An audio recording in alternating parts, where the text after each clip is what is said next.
Buongiorno a tutti, siamo qui oggi per vedere un altro metodo originale per rifinire un abito smanicato o una canotta. Questa tecnica si presta benissimo anche e soprattutto nel caso di capi doppi, ad esempio un pizzo o un voile trasparente sopra ad un tessuto più consistente. Noi abbiamo scelto un bel pizzo e per la parte sottostante un tessuto in misto seta. Sarà quindi un capo che si presenterà rifinito da entrambe le parti, ossia all'interno e all'esterno. La nostra è una bella canottierina svasata, adatta ad esempio ad essere indossata sopra un abito da sposa molto scollato per la cerimonia in chiesa oppure per un evento in cui il bianco sia un must. Abbiamo tagliato lo stampo del davanti e del dietro e posizionato sopra il primo tessuto in pizzo, lasciando tutto il torno il margine di 1 centimetro, anche nel fondo dove provvederemo con un orlo a rotolino. Quelli che vedete qui sono il dietro doppiato e il davanti doppiato nel senso del dritto filo al centro, perché la nostra canottierina sarà aperta e cucita solamente lateralmente, naturalmente. Quindi in centro nessun margine, tutto intorno il margine di 1 centimetro. Per quanto riguarda il tessuto in misto seta, quello che ci farà per così dire da fodera, sarà posizionato sotto e quindi tagliato, come si vede qui, in maniera assolutamente identica al primo tessuto, al pizzo, quindi doppiato al centro, tagliato ai lati, identico. Stessi margini, sia per la parte dietro sia per la parte davanti. Abbiamo quindi tolto lo stampo e provveduto ad assemblare separatamente le mie due canotte. La parte sopra è rimasta aperta nel profilo spalla, nelle scollature e negli incavi, mentre ai lati abbiamo effettuato una cucitura.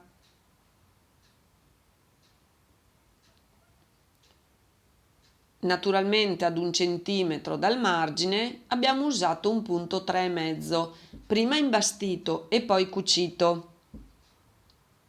Quindi lati cuciti e parte superiore aperta. La stessa cosa è stata fatta per la canotta in pizzo. Lati cuciti e parte superiore completamente aperta. Quindi abbiamo provveduto a rivoltare immediatamente uno dei due capi, noi l'abbiamo fatto con quello in pizzo ed inserito perfettamente nel nostro capo in misto seta. I margini laterali del nostro capo in misto seta sono ancora visibili perché è rovescio.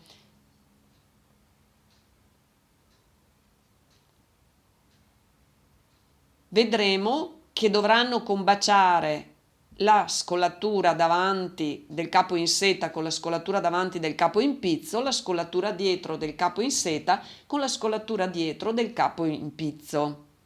Esattamente, perché poi dovranno essere cucite. Cosa vedrò io se apro all'interno il mio tessuto?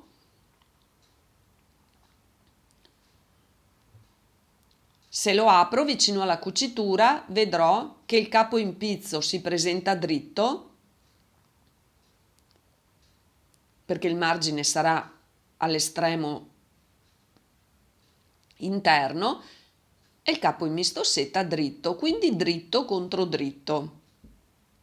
I margini sono nel profondo interno e all'esterno.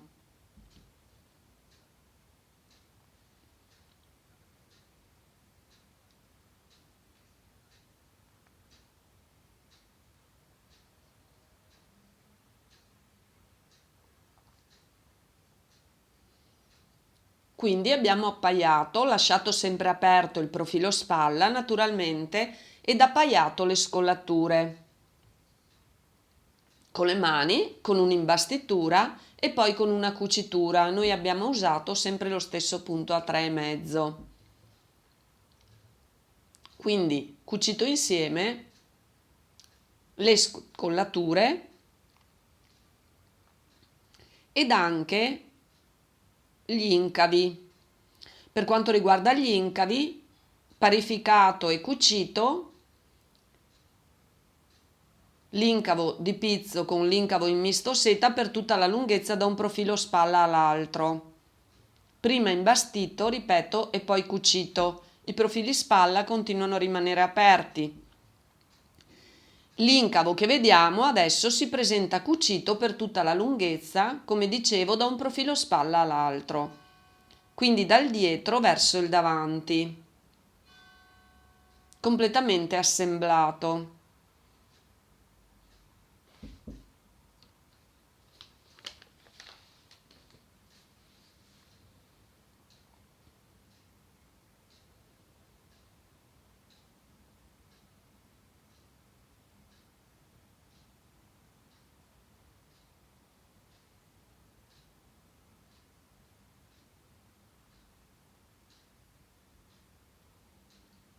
Rivediamo quello che abbiamo ottenuto. Ottenuto questo risultato,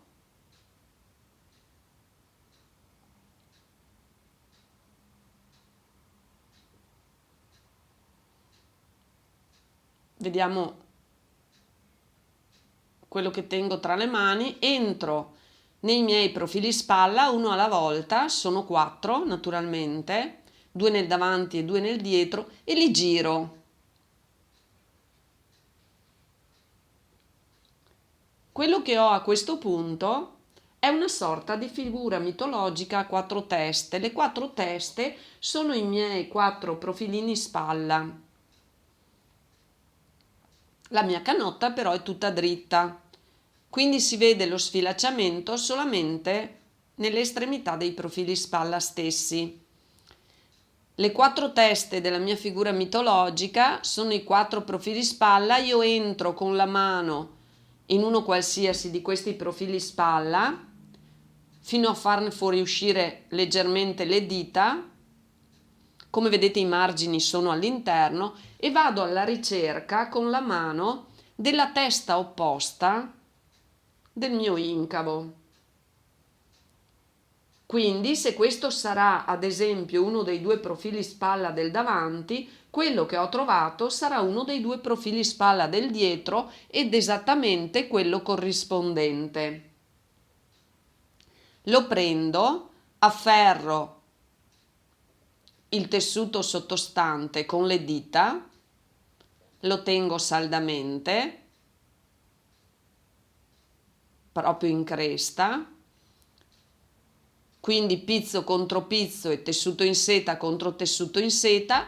Quando lo tengo saldamente tra le mani, procedo immediatamente a girare il tutto.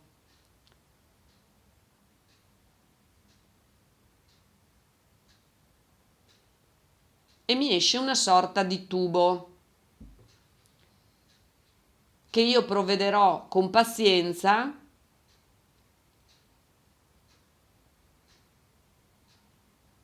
a parificare nei tessuti, quindi dovranno combaciare perfettamente il pizzo con l'altro tessuto e soprattutto dovrà vedere che combacino le cuciture laterali.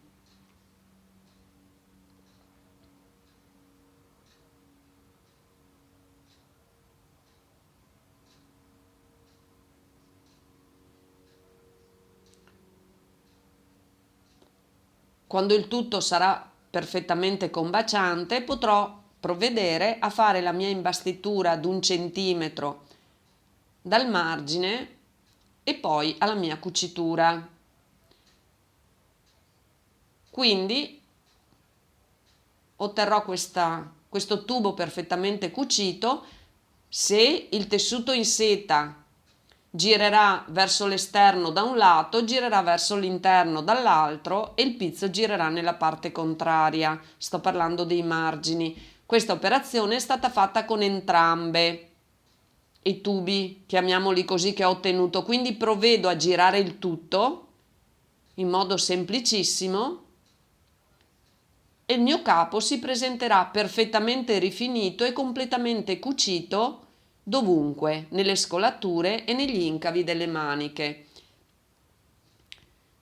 Noi ci siamo aiutati qui con un ago proprio nella cima del profilo spalla per appaiare bene la cucitura, dato che questo tessuto non si può stirare, le cuciture non si possono aprire in alcun modo e non si possono appiattire. Quindi è stato effettuata un'imbastitura tutto intorno e poi una ribattitura con la macchina da cucire.